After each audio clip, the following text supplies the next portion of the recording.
Salut, je m'appelle Nejma, je me réjouis de passer ce temps avec toi dans cette période de Noël et je vais te raconter mon histoire. Je suis franco-algérienne, j'ai un papa algérien et une maman française, donc je suis née musulmane.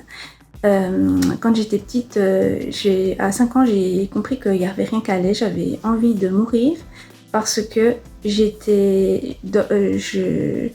dans ma famille, ils étaient en plein divorce, il y avait vraiment eu de la violence, des choses traumatisantes pour un enfant. J'avais pas d'amis et j'étais à l'école, c'était une catastrophe, j'arrivais pas à faire les apprentissages comme les autres, lire, écrire, les choses comme ça ne fonctionnait pas. Et du coup, pour un enfant, on en a besoin quand même d'un pour se développer, pour avoir de l'estime de soi-même. Et j'avais rien du tout. Et du coup, j'avais des grandes envies de mourir, très très jeune. Je me visualisais mourir, me jeter quelque part ou des choses comme ça. Et quand on pense à un enfant de cet âge-là, on s'imagine pas qu'un enfant peut vivre ça, mais en fait oui. Et après quelques années, j'ai eu la chance de rencontrer Jésus, qui est venu dans ma vie et qui m'a redonné quelque chose. J'ai appris que Dieu faisait des miracles et des choses comme ça. Et il m'a donné quelque chose de très précieux, je vais vous l'imaginer. Il m'a donné de l'espoir. J'ai pris cette petite bougie pour symboliser qu'il y avait quelque chose qui s'est allumé dans ma vie. Et ça m'a donné envie de vivre. Et c'était, pour moi, ma vie commençait à ce moment-là. J'ai appris que Dieu faisait des miracles et j'ai tout de suite cru, dès que j'ai donné ma vie à Jésus, que mes problèmes d'école, ça allait se régler. Et je suis partie convaincue à l'école en disant, je dis à ma prof, j'ai dit, je sais que maintenant je vais réussir à lire. Et en fait, j'ai essayé et ça n'a pas marché. Pendant toutes mes années scolaires, j'espérais, je croyais vraiment. Et en fait, il n'y a rien qui s'est passé. Mais malgré tout, il y a eu des progrès. Déjà, on a pu détecter que j'étais dyslexique. Et après, à partir de là, j'ai eu des aides. Mais c'était très tard dans ma scolarité, c'était en dernière année. Et après, qu'est-ce que je fais ? Qu'est-ce que j'allais bien pouvoir faire de ma vie ? Ce que je savais faire, c'était tout ce qui était manuel. Et j'étais très forte en dessin. Et du coup, on s'est aiguillé dans l'art. Et je suis entrée dans une école d'art. Et en fait... Quand on a fait je me suis inscrite, on a prié avec ma mère et puis on a dit, Seigneur, si je dois entrer là et que j'ai une place, que ton oui soit oui, que ton non soit non. Si je ne peux pas entrer, si je ne peux pas faire c'est pas de mes capacités de le faire, tu ne me permets pas que j'entre. Mais je suis entrée. Et à partir de là, j'ai cru que j'allais m'en sortir.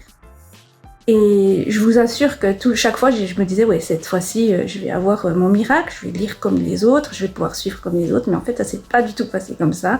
J'ai passé 4 ans à passer à Razmout. Chaque 6 mois, c'était le coup près qui descendait, où ce que j'étais à 4, 4, 1, 4.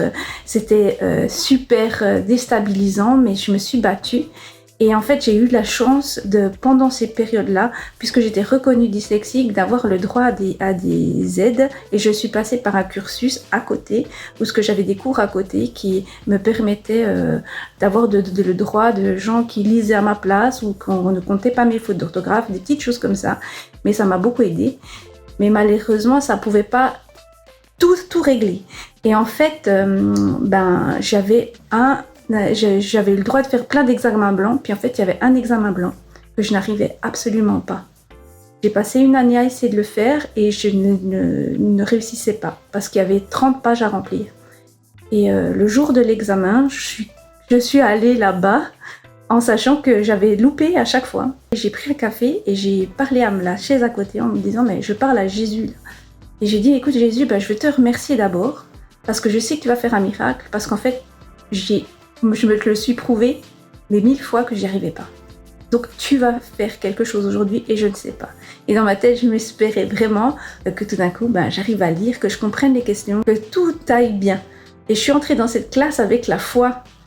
Et en fait, il y a eu plein de changements de programme d'examen. Et en fait, il y a une personne qui est venue pour m'aider et que personne ne connaît, en fait, qui n'était pas de notre école. Et ce qui s'est passé là-bas, c'était un miracle. Je ne peux pas vous dire le miracle que c'est, mais en fait, il s'est passé un réel miracle parce que j'ai réussi à faire cet examen. Ça ne s'est pas passé comme je voulais, j'aurais voulu tellement que ce soit mon intelligence qui aurait fait quelque chose, mais en fait, c'est pas ça. Ça a été une expérience où ce que Dieu m'a dit, mais en fait, tu as fait le maximum que tu pouvais. Et moi, je suis venue combler les autres choses.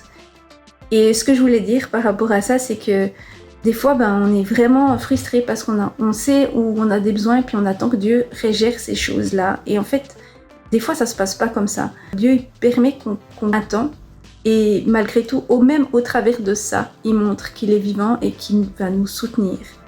Et voilà, je vous souhaite un très joyeux Noël.